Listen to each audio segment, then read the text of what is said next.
Hello friends, welcome to our YouTube channel programming and technology study. और आज के इस वीडियो में हम लोग पाइथन फंडामेंटल्स के बारे में जानने वाले हैं। और जो कुछ टॉपिक्स मैं आप लोगों को आज बताने वाला हूं, सारे का नोट्स आप लोगों को डिस्क्रिप्शन में मिल जाएगा, वहां से आप लोग इसे डाउनलोड कर लीजिएगा।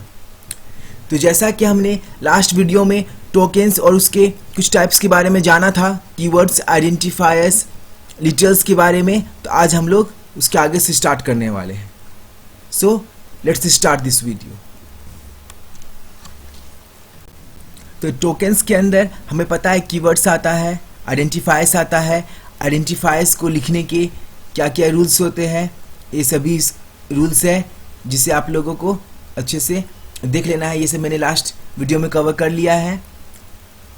तो फिर आज हम लोग इसके आगे से स्टार्ट करने वाले हैं ऑपरेटर्स से। तो चलिए ऑपरेटर्स से स्टार्ट करते हैं। एग्जांपल्स भी आइडेंटिफायर्स का मैंने बतला दिया था, लिटरल्स भी, कि कांस्टेंट वैल्यूज होता है जो कभी चेंज नहीं होता है। तो ये सब को आप पुरानी वीडियो से देख सकते हो। आज हम लोग ऑपरेटर्स से स्टार्ट करने वाले हैं। तो एक्चुअली में ऑपरेटर्स होता क्या है? ऑपरेटर्स जो है वो स्पेशल सिंबल होता है जो मैथमेटिकल या फिर लॉजिकल टास्क करता है। इसे ही हम लोग ऑपरेटर कहते हैं। और ऑपरेटर किस पे वर्क करता है? तो ऑपरेंड्स पे करता है। यानी जो भी सिंबल जो है जिसपे वर्क करता है ऑपरेटर, उसे ऑपरेंड्स कहते हैं। फॉर एग्जाम्पल, मैं एग्जाम्पल बता रहा हूँ।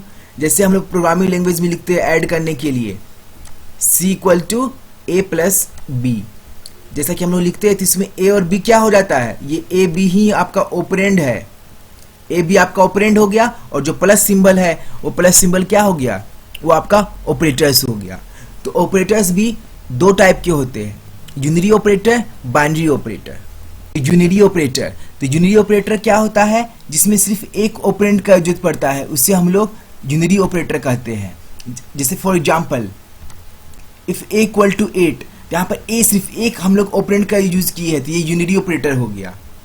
और बाइनरी ऑपरेटर में दो ऑपरेंड की जरूरत पड़ता है। इफ A इक्वल टू 8 है, अगर हम लोग प्लस A लिखेंगे तो आंसर क्या आएगा? 8 आएगा, क्योंकि A इक्वल टू 8 का मतलब क्या है? वो प्लस में ही है। अगर प्लस A करेंगे तो भी 8 आएगा, क्योंकि हम लोग कभी भी प्लस सिंबल आगे नहीं लगाते हैं। अगर माइनस A लिखेंगे तो आउटपुट क्या आएगा? तो -8 आएगा।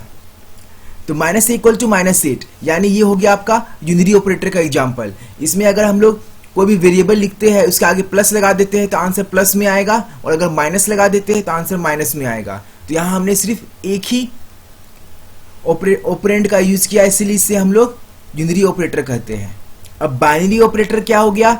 इसमें दो ऑपरेंड्स का जरूरत पड़ता है। फॉर एग्जांपल, अरिथमेटिक, रिलेशनल और लॉजिकल।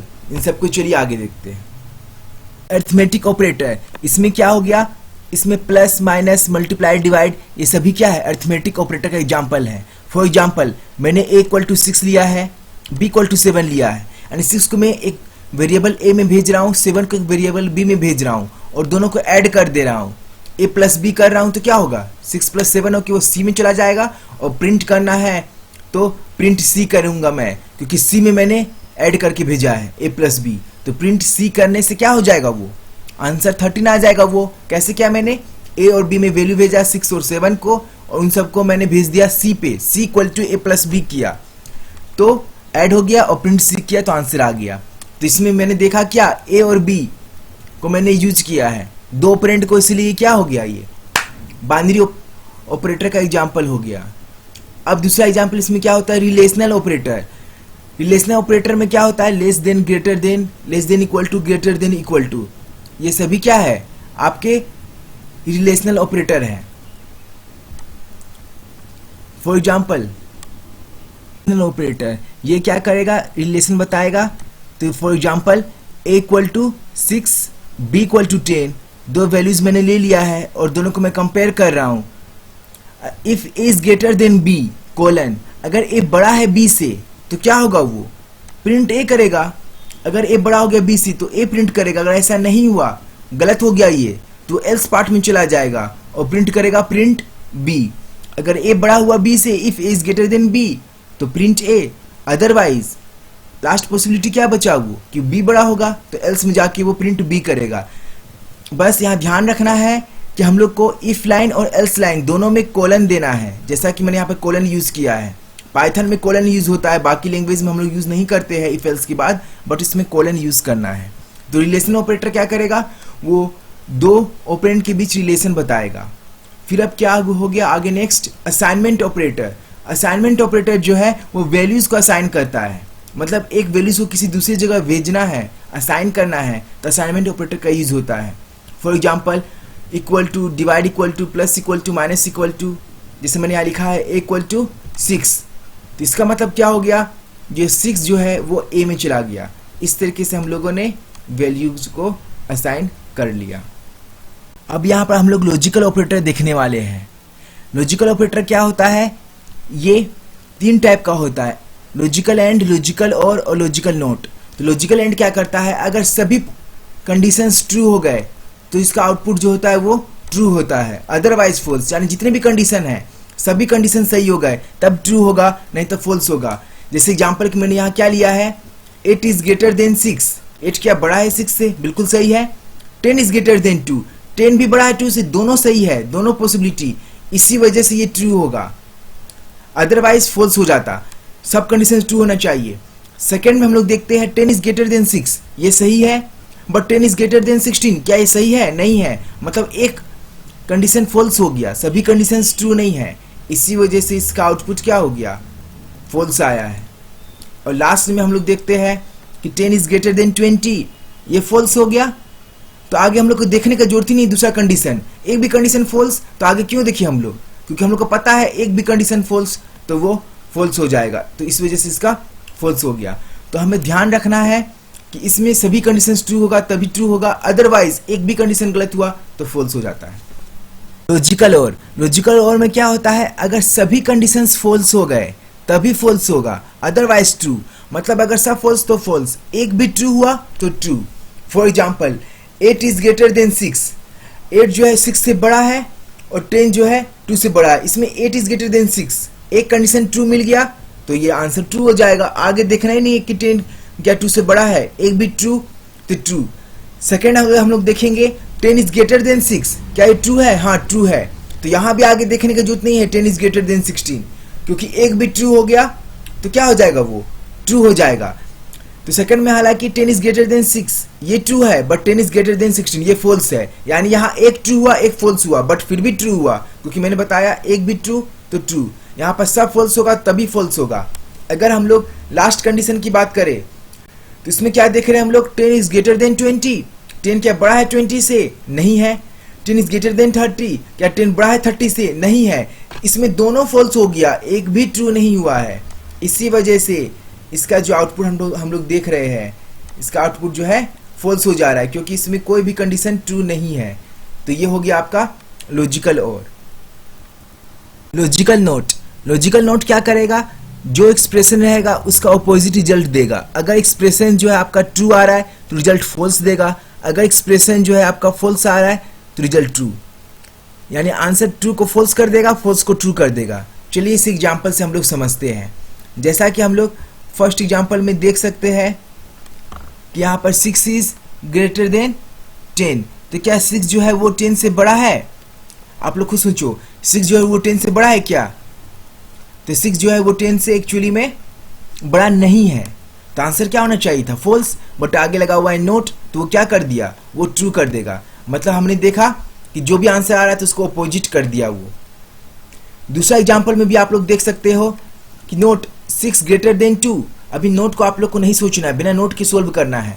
6 इज ग्रेटर देन 2, 6 क्या 2 से बड़ा है, तो जी हाँ बिल्कुल 6 जो है वो 2 से बड़ा है, आंसर आ रहा है ट्रू, बट आगे नोट लगा हुआ है तो ऑपोजिट कर देना है, इसी वजह से यहाँ क्या हो गया, फॉल्स हो गया। यानी आंसर अगर ट्रू आएगा तो फॉल्स कर दिया, 6 इज ग्रेटर देन 2 ट्रू तो फॉल्स। फर्स्ट में क्या था, 6 इज ग्रेटर देन 10 फॉल्स आ रहा था, बट आगे नोट था तो ट्रू कर दिया। तो लॉजिकल और लॉजिकल नोट के बाद अब हम लोग क्या देखेंगे, पंक्चुएटर्स। पंक्चुएटर्स क्या हो गए, तो वो उन्हें हम लोग सेपरेटर्स भी कहते हैं, जो सेंटेंस को ऑर्गेनाइज करते हैं। मतलब इसमें क्या हो गया, जो भी कर्ली ब्रैकेट, स्क्वायर ब्रैकेट, जो कुछ भी हम लोग यूज कर रहे हैं, कोलन, डबल कोट्स, ये सभी क्या होते हैं, ये सभी आपका एक्चुअली में पंक्चुएटर्स में आते हैं। अब देखिए कुछ इंपॉर्टेंट टॉपिक्स है इस चैप्टर का जो मैं आप लोग को बताने वाला हूँ। एस्केप सीक्वेंस, एस्केप सीक्वेंस क्या होता है कि आप लोग को नॉन ग्राफिक कैरेक्टर्स को रिप्रेजेंट करता है। मतलब ये हो गया कि आप लोग चाहते हो कोई लाइन लिखी हो, उसको नेक्स्ट लाइन में उसके बाद आप लोग लिखना चाहते हो तो स्लैश एन लिखोगे। तो स्लैश एन से क्या होगा, वो न्यू लाइन में कोई चीज अगर हम लोग चाहते हैं कोई चीज लिखे उसके बाद स्पेस देके नेक्स्ट वर्ड लिखे तो क्या करेंगे, स्लैश टी यूज करेंगे, तो वो टैब की जैसा वर्क करेगा। जैसे कैसे हम लोग वर्ड में कोई चीज टाइप करते हैं, टैब यूज करते हैं तो क्या होता है, वो थोड़ा सा स्पेस बना के नेक्स्ट वर्ड को वो प्रिंट करता है। तो टैब का वैसे ही वर्क होता है। जो भी कंफ्यूजन है उसको मैं अभी प्रैक्टिकली रन करवा के दिखा दूंगा ताकि आप लोग को सब कुछ क्लियर होने वाला है, इसलिए आप लोग को कोई टेंशन लेने की जरूरत नहीं है। तो आगे अगर हम लोग जो टॉपिक्स की बात करें तो अब क्या बच गया है, वेरिएबल्स, एक्सप्रेशंस, स्टेटमेंट्स। तो वेरिएबल्स क्या होते हैं, तो वैसे प्रोग्रामिंग एलिमेंट्स जो अपना वैल्यू चेंज करते हैं during the execution of a program. हम लोग जितनी बार प्रोग्राम को रन करवाएंगे हर बार अलग अलग आउटपुट आएगा, हर बार अलग अलग वैल्यूज को ये स्टोर करेगा, उसे ही हम लोग वेरिएबल्स कहते हैं। एक्सप्रेशन क्या हो गया, जो कॉम्बिनेशन होता है सिंबल्स का जो एक वैल्यूज को रिप्रेजेंट करता है उसे ही हम लोग एक्सप्रेशन कहते हैं।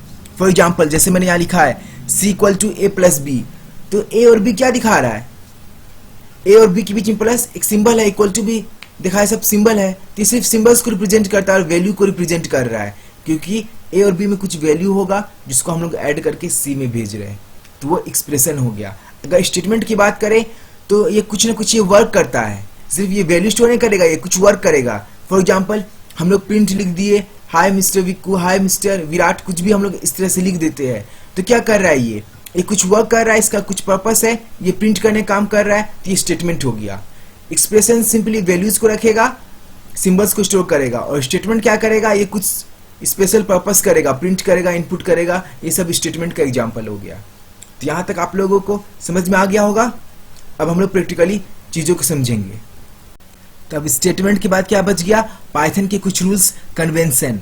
हम लोग पाइथन में कभी भी सिंबल को यूज नहीं करते हैं टर्मिनेट करने के लिए, जैसे बाकी प्रोग्रामिंग लैंग्वेज में क्या होता है, लास्ट में हम लोग देखते हैं ना सेमीकोलन यूज करते हैं, इसमें सेमीकोलन यूज करने का जरूरत नहीं होता है पाइथन में।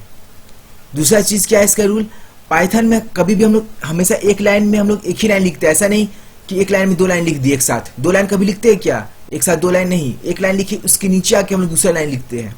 बट अगर हम लोग चाहते हैं नहीं एक ही जगह हम लोग दो लाइन लिखे, एक लाइन के जस्ट बाद वहीं पे सामने लिख दे दो लाइन, तो उसके लिए हम लोग को सेमीकोलन यूज करना होगा। तो हम लोग क्या कर सकते हैं कि एक ही जगह दो लाइन लिख सकते हैं, इसे भी हम लोग समझेंगे प्रैक्टिकली। तो यहाँ पर पाइथन के कुछ रूल्स, कन्वेंशन हो गया, इससे बहुत सारे रूल्स हैं, बट मैंने यहाँ पर दो रूल्स बता दिया है आप लोगों को। अगर आगे हम लोग बात करें कमेंट के बारे में, एक टॉपिक और बच गया, इसके बाद आप लोगों को कई चैप्टर कंप्लीट हो जाएगा, फिर आप लोग को बस प्रैक्टिकली समझना रहेगा चीज़ों को।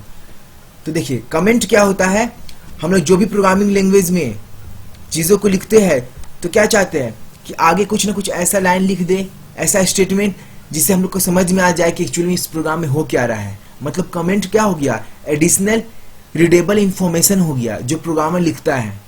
कि कुछ भी हम लोग प्रोग्राम बनाते तो ऊपर हेडिंग देते हैं ना, जैसे ये प्रोग्राम है जिसमें हम लोग रेक्टेंगल का एरिया निकाल रहे हैं तो लिखते हैं हैज एरिया ऑफ रेक्टेंगल। हम लोग को जो भी यहाँ पर मैसेज देना होता है, जो रन नहीं करेगा वो प्रिंट नहीं करेगा बट मैसेज देने के काम आएगा, तो उसे ही हम लोग लाइन कमेंट से हम लोग क्या करेंगे, एक लाइन हम लोग कमेंट दे सकते हैं सिंगल लाइन कमेंट से। उसको लिखने के लिए हमें हैज यूज करना होगा, हैज के बाद कोई लाइन लिख देंगे तो कमेंट के रूप में वर्क करेगा। और उसके बाद अगर हम लोग मल्टी लाइन कमेंट चाहते हैं यूज करना, तो मल्टी लाइन कमेंट के लिए क्या करना पड़ेगा, 3 बार सिंगल कोट लिखेंगे और सिंगल कोट को क्लोज करेंगे। जैसे एग्जांपल के लिए 3 बार यहाँ पर मैं सिंगल कोट को स्टार्ट कर दिया, उसके बाद कुछ भी स्टेटमेंट्स लिख दिया, 3 बार सिंगल कोट्स को यहाँ पर क्लोज कर दिया, तो वो क्या हो गया, मल्टी लाइन कमेंट हो गया। इस तरह से आप लोग 3-4 जितना लाइन भी लिखना है कमेंट में लिख सकते हो। चलिए अब सभी चीजों को प्रैक्टिकली समझने का बारी आ गया है और ये चैप्टर भी हम लोग का कंप्लीट हो गया है।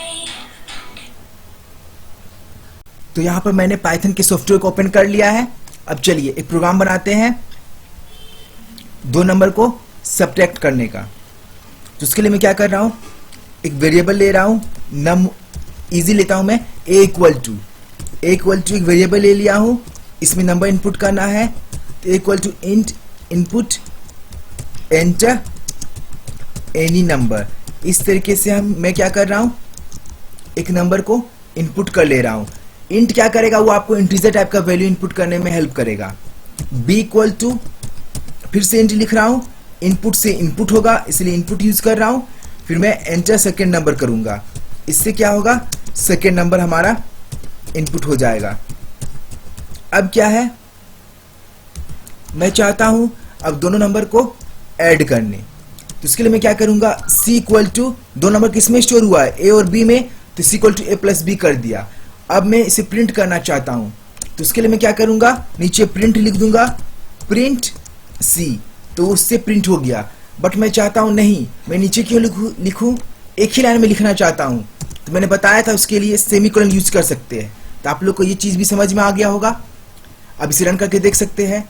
मैंने सिखाया था कमेंट के बारे में, तो देखिए कमेंट भी यूज कर सकते हैं। आगे मैं हैज लगा दे रहा हूं, हैज माय फर्स्ट प्रोग्राम, तो देख सकते हैं आप लोग, एक लाइन मैंने कमेंट के रूप में यूज किया है।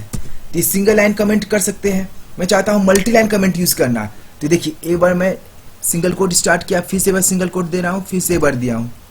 अब सिंगल कोट्स के अंदर मुझे लिखना है कुछ भी, तो मैं लिख रहा हूं हाय, फिर मैं नीचे जा रहा हूं, फिर लिख दे रहा हूं बाय, फिर से बाय लिख दे रहा हूं। मैं इस तरीके से मैं क्लोज कर, इस तरह से मैं यहाँ पर देख सकते हैं मल्टी लाइन लिख दिया हूं, 3 लाइंस को। अब इसे क्लोज करना है तो मैं क्या करूंगा, 3 बार जैसे सिंगल कोट को स्टार्ट किया था वैसे ही मैं यहाँ पर क्लोज कर दे रहा हूं। तो आप लोग देख सकते हो इस तरह से कंप्लीट कर दिया हूं मैं। एंटर एनी नंबर से इनपुट कर दिया, first number second number input कर दिया, दोनों को ऐड कर दिया, सी में सेमीकोलन लगा दिया, ताकि उसी लाइन पे हम लोग प्रिंट सी भी एक लाइन और यूज कर सके। तो सेमीकोलन यूज करके हम लोग एक ही जगह 2 लाइन लिख सकते हैं। उसके बाद नीचे मैंने मल्टी लाइन कमेंट यूज किया हूं। तो यहाँ पर आप लोग देखेंगे माय फर्स्ट प्रोग्राम और हाय बाय, ये तीनों प्रिंट नहीं करेगा, क्योंकि ये सभी कुछ कमेंट के रूप में यूज हुआ है। कमेंट बस क्या करता है, इन्फॉर्मेशन देता है, जिसे मैं बताना चाहता हूँ लोगों की मेरा। तो चलिए अब इसे रन करवाते हैं। तो जैसे रन करवाने के लिए मैं F5 करूंगा, शॉर्टकट की है। तो सबसे पहले क्या आ जाता है, इसे सेव करने के लिए बोल रहा है। तो सेव करने के लिए हमें कुछ फाइल नेम देना है, मैं फाइल नेम दे रहा हूँ। तो ये सेव हो गया। तो सबसे पहले हमें प्रोग्राम को सेव करना है, मैंने F5 कर दिया, तो वो ऑटोमेटिक रन करने से पहले सेव करने का ऑप्शन दे दिया। अब ये रन कर रहा है। यहाँ देख सकते हो आप लोग कि कहीं भी आया नहीं है कि माई फर्स्ट प्रोग्राम यहाँ पे हाई बाय लिखा हुआ। क्यों? क्योंकि यहाँ पर मैंने क्या किया था, कमेंट के रूप में यूज किया था, और कमेंट कभी प्रिंट नहीं करता है, बस वो एडिशनल इन्फॉर्मेशन देता है। तो 30 + 20 50 आ चुका है आउटपुट, मैंने प्लस किया था इसीलिए। अगर माइनस करना है तो c = a + b की जगह हम लोग c = a - b कर देंगे, तो वो माइनस हो जाएगा। तो ऐसे कोई बड़ी बात है नहीं, c = a - b करके भी आप लोग देख सकते हो।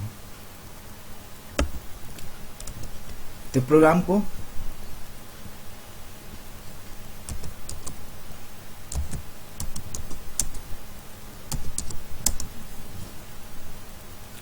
तो आप लोग देख सकते हो यहाँ पर कि मैंने सब्ट्रैक्ट भी कर दिया, तो वो सब्ट्रैक्ट भी हो गया। तो इस तरीके से आप लोग को क्लियर हो गया होगा सारे डाउट्स। अगर जो भी डाउट है आप लोग उसे कमेंट कर सकते हैं।